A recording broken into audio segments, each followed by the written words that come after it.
Do the Vegas Golden Knights actually have the most turnover in the league? The entire 2022-23 season, we were hearing about how Vegas had the original misfits, the six from that first inaugural season, and a lot of people are bagging on them saying, wow, they really hate their players because they just throw them around, that no one's safe. Except, are they the only team to do this and have six players on their team from 6 years ago? Well, as a scientist who got his degree in molecular biology, I had to do some statistical analysis.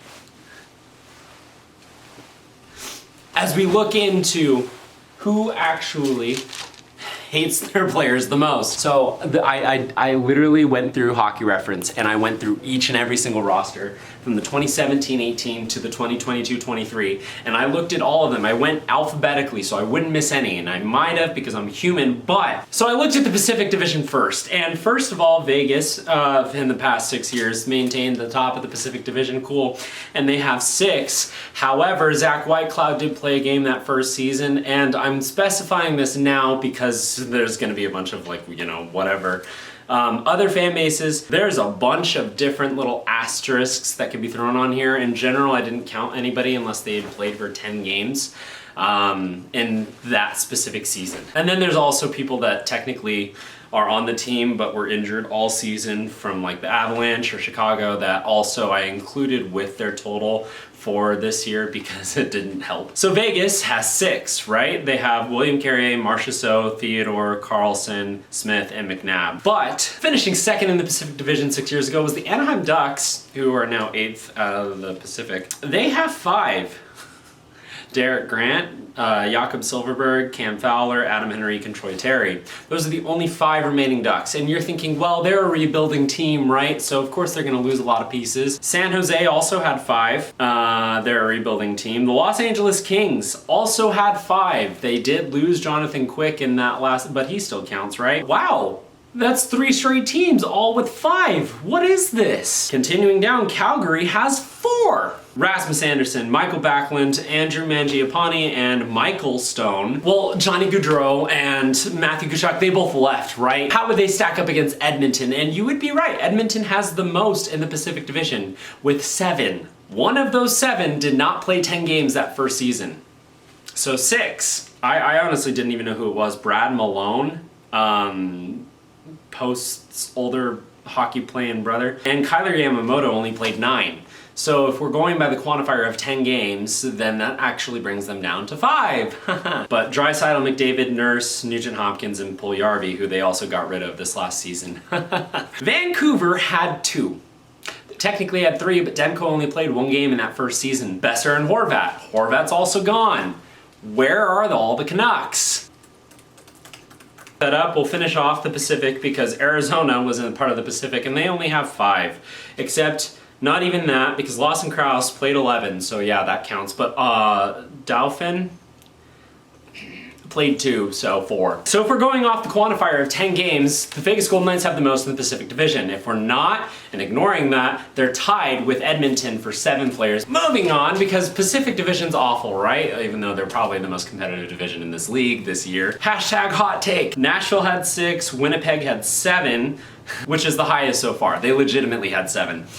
Kyle Connor, Nick Ehlers, Connor Hellebuck, Adam Lowry, Josh Morrissey, Mark Scheifele, and Blake Wheeler, who is now gone. Minnesota had 4. Colorado had 4. St. Louis had 6. Barbashev is now in Vegas. Thank you for Barbashev. Sammy Blais is one of those 6 though, and he's an interesting case because he left St. Louis and then came back, which I think he was the only one to do that out of all. Anyway, Dallas had 3 and Chicago had 2. Chicago is the lowest so far, and one of those was Jonathan Toews, who did not play a game this last season.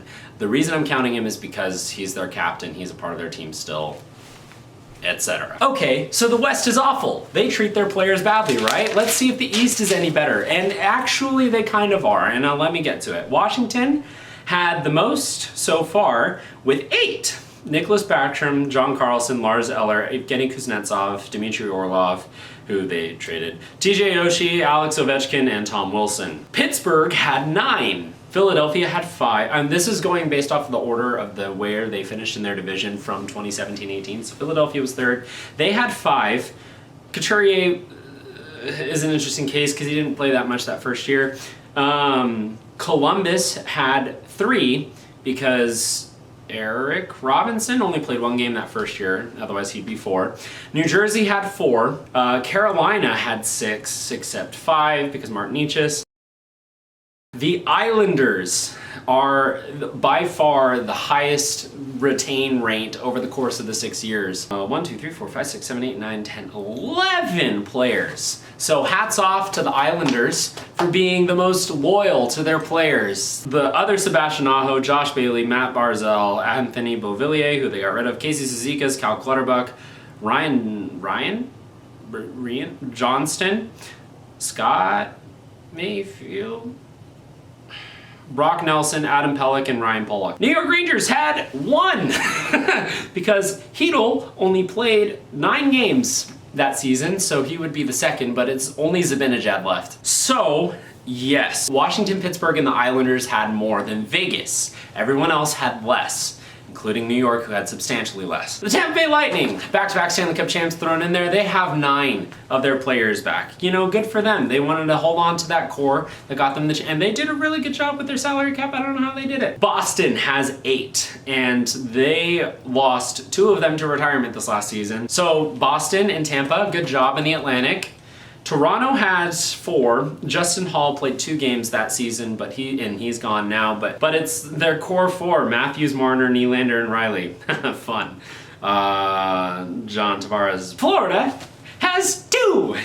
They have Sasha Barkov and Aaron Ekblad. And the thing is if we go to forward 2 years, so 2019-20 season, which is 4 years ago, so over the course of 4 years, they have 1 more player that's the same. They have 3 total from that 19-20 roster, and that 3rd player is Bobrovsky. So you want to talk about turnover, how Gold Team is bad because they hate their players. So far, they are more than every other team other than Washington, Pittsburgh, and the Islanders, Tampa, and Boston. The rest of them, Detroit has 2, Bertuzzi, who's gone, and Larkin. Montreal had 3. Carey Price kind of counts because he's still part of the team, even though he's on LTIR in the assistance program. Ottawa had Brassard and Shabbat, and Buffalo had Gergensons and Okposo.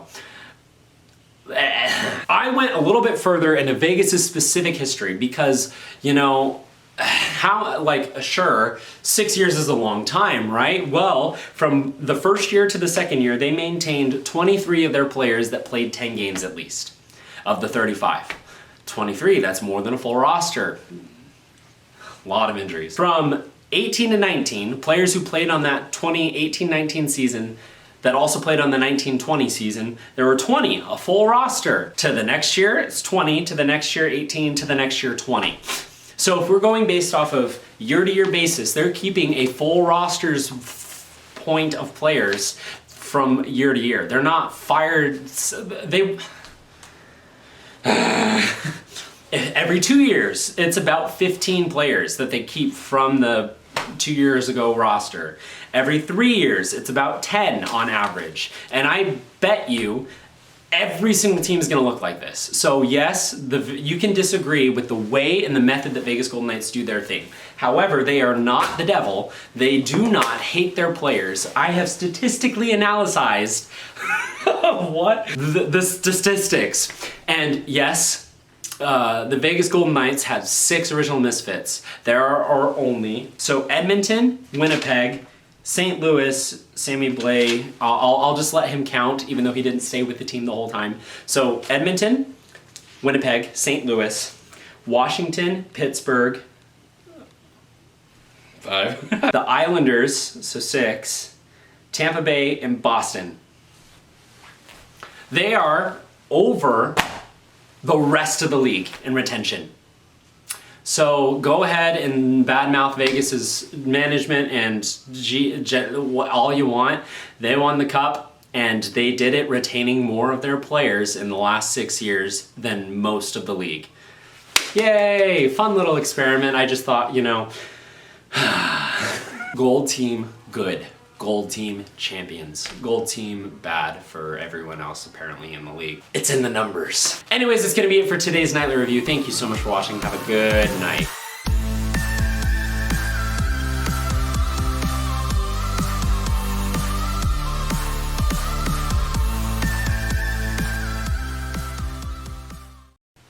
Did I really wear a lab coat that whole video?